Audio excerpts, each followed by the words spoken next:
Hi there. Today, I'm really curious to know, what do you think that, what's the question I'm trying to ask you? What foods do you think hurt your fertility, and what foods do you think actually help your fertility?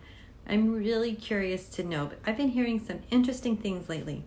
So I am Denise Noyer-Erez, and I'm your fertility godmother, and I help women all over the world save time and pain on their path to pregnancy. And today I wanted to talk about food and fertility. So grab your tea and come join me and let's talk about this. Hi Navita, hi Feroza, how are you? Good to see you here. I'm really curious to know if you have any foods in mind that you think are really good for fertility or that are harmful for fertility. I've been hearing some really interesting things, about two in particular, that I'm going to talk to you about. And I'm curious to know what your thoughts are. Hi. Yes, because I find it really interesting about why these two foods have a bad rap or mixed, right? Hi, Kara. Nice to see you. So one of the foods I often get asked about is a pineapple.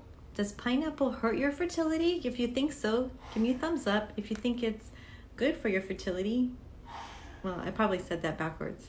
If you think it's good for your fertility, let's give a thumbs up. If you think it's not good for your fertility, give me a thumbs down for the pineapple. Because I'm really curious to know. It used to be you would search Dr. Google, you would get pineapple helps with implantation, right? But it's not so much the pineapple, it was the pineapple core. And this was going on for years and years. And now somebody said to me the other day that they said, Denise, is it okay to eat pineapple? And I'm like, what do you mean? Why would it not be okay to eat pineapple? And she said, well, I read that it can hurt your fertility. And I was like, really? Why? Why is pineapple going to hurt your fertility? No, pineapple is not going to hurt your fertility. I find that really interesting. So the thing with pineapple is it has sugar, right? And it can be a little acidic.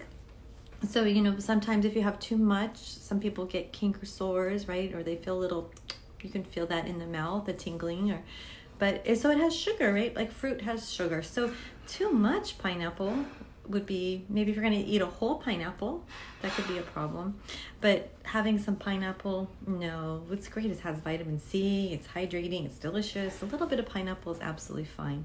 And the other food I found was interesting that people were asking me about was avocado.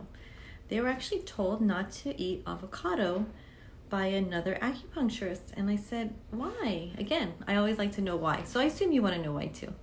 And why? Why would you not eat avocado? So from Chinese medicine, it makes no sense. It's like if you cut it in half, I should have grabbed my avocado. It looks beautiful. It looks like the shape of a uterus, right? It has great fatty acids and your omegas in there.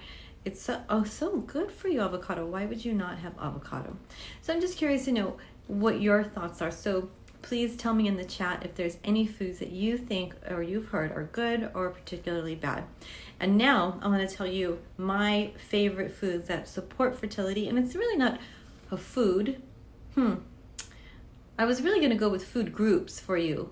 My favorite four, I break it down into four to keep it easy. High quality protein, right? It's really important because protein supports growth. For your fertility, when you're making a baby, you have to grow. So protein does growth and repair. That's why we need protein. We need enough healthy, high quality protein. The next thing is high quality fat. So we really need fat in our body because fat is a big function of helping every cell in our body function. It helps us feel full. It helps us balance hormones. It helps so many things in our body. It helps keep blood sugar levels regulated. So having healthy fat is super important. Okay, the other thing I think is really important is vegetables. So I think that you really need to eat a lot of vegetables. So having a big portion of vegetables and then having your portion of protein is a perfect balance meal, right? You have especially if you're doing animal protein, which when you're trying to conceive, I happen to believe that animal protein is more nutritious for you. So if you're a vegetarian, then we want to make sure that you are supplementing properly and that you are combining properly to get the protein that you need. But you want to make sure that you have your lots of your vegetables, and then you have your protein as well. And the other thing that's really important that I find where a lot of people really don't do enough of, and that's fiber. So fiber is so important, right? It's important for, you think of fiber maybe for heart health. It's definitely important for heart health. And you may think of fiber to help you have a bowel movement, and it's definitely important for that. But it's also important for improving the whole gut function, right? So that you can digest and break down. It helps the microbiome, which is an important part of your whole digestive tract. And it also is really good for helping telomere length. So the telomeres go on the end of your DNA in your eggs or in every cell of your body, right? And they help the longer they are, the more they keep that DNA strand. I always think of it as a shoelace that's fraying. They keep it together. So the longer the telomeres, the healthier your egg quality or your cells are, your DNA is. So that's another really important function for fiber. I saw some people, thank you for putting in the chat here. Let's see, I heard blueberries are good for fertility. Yes, Navita, blueberries are really good for fertility. They're really potent antioxidants. And if you mix blueberries with spinach or blueberries with kale, it helps synergize together to really be more potent antioxidant in your body. So yes, blueberries are absolutely good for fertility. They're good for overall health. What about papaya? Oh yes, I've heard about this papaya. There's some cultures that think papaya is not okay to have when you're pregnant. Excuse me, I'm gonna have some of my tea. I've been talking a lot today. Sorry about that. So yes, papaya has enzymes in it. Papaya is very healthy. It's very good for you. So I think it's more of a cultural, maybe what's the word I'm looking for? Like almost like, I can't think of the word. I want to say taboo, but it's more of a cultural belief. It's not harmful for your fertility. Okay, flaxseed is good. Yes, flaxseed is very good for you because it has your DHA, your omega. But you have to be careful with flaxseed because flaxseed, it has a lot of fiber in it, which is also good. But you don't want to overdo on the flaxseed because it also can if you have too much, it can produce some phytoestrogens. So you want to watch the flaxseed, but it's absolutely very healthy for you, but just don't overdo. So really, it comes down to not overdoing anything, right? You want to kind of stay in your balance, in your well. You're going to ebb and you're going to flow, and you're going to stay somewhere in your boundaries of what's healthy and what's not, and you're just going to kind of go in and out. There's not necessarily like a straight line. You have to do things perfectly.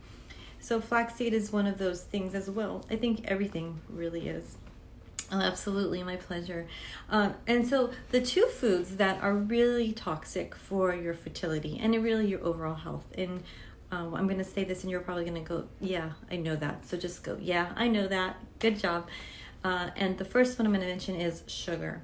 So does that mean you can't have any sugar? No. And you can absolutely, fruit sugar is fine, but you have to look at the whole picture of your diet. If you're having, some people just eat a ton of fruit, they're having 5, 6, 8 servings of fruit a day. That's all. And then they don't have the vegetables. You have to balance everything out.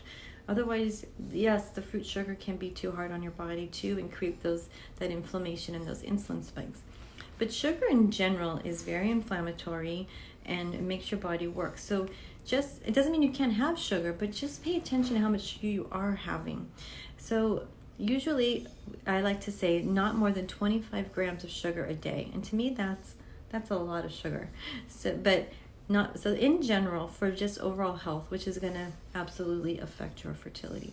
And the other thing that's really important, and if I was to choose this, I would choose this over sugar, and that would be trans fats. So trans fats not only harm your health, your heart, your blood vessels, but it decreases your fertility big time, and only 2% of your calories. So say you had a bag of chips, that's a lot, just a decrease, and just because you had a bag of chips.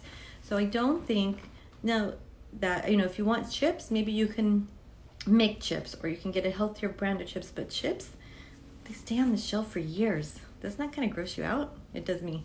And I like that salty, crunchy taste, especially if I'm feeling, if I want to emotionally eat, I want that crunchy, salty taste. That's me. What do you like for your emotional eating? What kind of foods what's your go-to food? Let me know in the comment.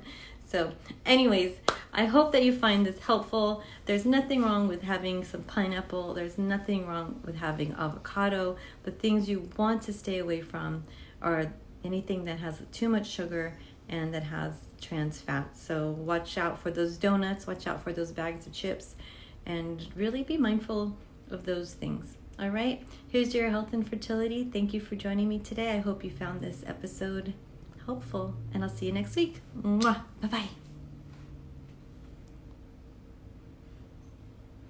What happened here?